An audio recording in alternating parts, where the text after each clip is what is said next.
أهلا بكم مرة تانية. خبر عاجل وصلنا من سيناء. أصيب 3 مجندين أمن مركزي في هجوم على حافلة جنود صباح اليوم في طريق الدولي العريش رفح، والحقيقة دي مش أول مرة يتم في تصويب أو يعني فتح النيران وهجوم على حافلة أمن مركزي. أصيب في هذا الهجوم الأخير 3 من الجنود وتم نقلهم إلى المستشفى لتلقي العلاج. ومعانا من شمال سيناء حاتم البولك مدير مكتب الوكالة الألمانية. مساء الخير أستاذ حاتم.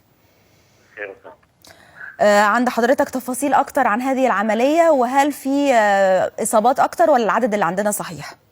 لا، في الحقيقة العدد اللي عنده هو الصحيح. الحدث إطلاق نار على حافلة لنقل الجنود في منطقة الشيخ زويد مما أدى إلى إصابة 3 جنود بإصابات متوسطة، وتم نقلهم إلى المستشفى في العريش.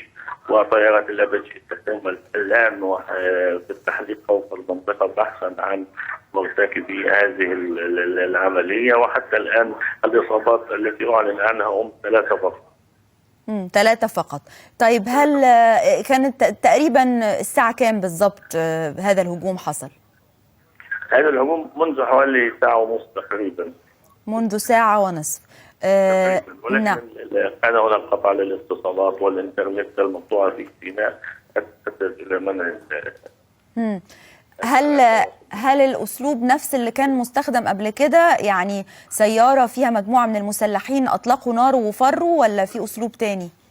بالفعل نفس تكرر نفس الفعل، يطلق طاب على الحافلة بنفس الأسلوب وبنفس الطريقة. طيب، أشكرك حاتم البولك مدير مكتب الوكالة الألمانية بشمال سيناء، وده خبر عاجل.